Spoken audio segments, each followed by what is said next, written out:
राधे राधे, जय श्री कृष्णा दोस्तों। किशोरी क्रिएशन से मैं सपना शर्मा आप सभी का हार्दिक स्वागत करती हूँ आपके अपने चैनल पर।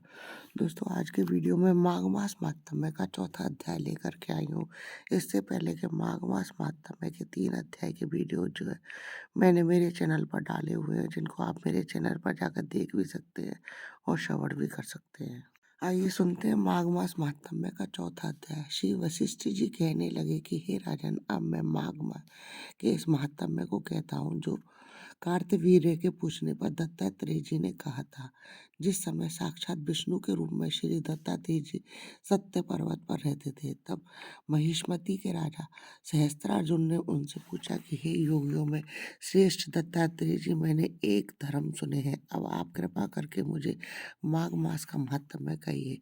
तब दत्तात्रेय जी बोले, जो नारद जी ने ब्रह्मा जी से कहा था वही मैं माघ महात्म्य मैं तुमसे कहता हूँ। इस कर्म भूमि भारत में जन्म लेकर जिसने माघ स्नान नहीं किया, उसका जन्म निष्फल गया। भगवान की प्रसन्नता पापों को नाश और स्वर्ग की प्राप्ति के लिए है। माघ स्नान अवश्य करना चाहिए। यदि यह पुष्ट शुद्ध शरीर माघ स्नान के बिना ही रह जाए तो इसकी रक्षा करने से क्या लाभ।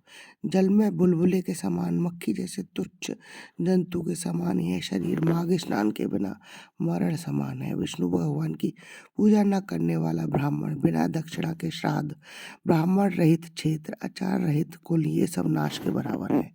गर्भ से धर्म का, क्रोध से तप का, गुरुजनों की सेवा न करने से स्त्री तथा ब्रह्मचारी, बिना जली अग्नि के हवन और बिना साक्षी के मुक्ति का नाश हो जाता है। जीविका के लिए कहने वाली कथा अपने ही लिए बनाए हुए भोजन किया, शूद्र से भिक्षा लेकर किया हुआ यज्ञ, कंजूस का धन, यह सब नाश के कारण है। बिना अभ्यास और आलस्य वाली विद्या, असत्य वाणी, विरोध करने वाला राजा, जीविका के लिए तीर्थ यात्रा, जीविका के लिए व्रत, संदेह युक्त मंत्र का जप, व्यग्रचित होकर जप करना, वेद ना जानने वाले को दान देना, संसार में नास्तिक ग्रहण करना, श्रद्धा बिना धार्मिक क्रिया, यह सब व्यर्थ है। और जिस तरह दरिद्री का जीना व्यर्थ है, उसी तरह माघ स्नान के बिना मनुष्य का जीना व्यर्थ है। ब्रह्मघाती, सोना चुराने वाला, मदिरा पीने वाला, गुरु पत्नीगामी, इन चारों की संगति करने वाला माघ स्नान से पवित्र होता है। जल कहता है कि सूर्य उदय से पहले जो मुझसे स्नान करता है, मैं उसके बड़े से बड़े पापों को नष्ट करता हूँ। महापातक भी स्नान करने से भस्म हो जाते हैं। माघ मास के स्नान का जब समय आ जाता है तो सब पाप अपने नाश के भय से कांप जाते हैं। जैसे मेघों से मुक्त होकर चंद्रमा प्रकाश करता है, वैसे ही श्रेष्ठ मनुष्य माघ मास में स्नान करके प्रकाशमान होते हैं। काया वाचा मनसा से किए हुए छोटे या बड़े, नए या पुराने सभी पाप नष्ट हो जाते हैं। आलस्य में बिना जाने जो पाप किए हुए वह भी नाश को प्राप्त होते हैं।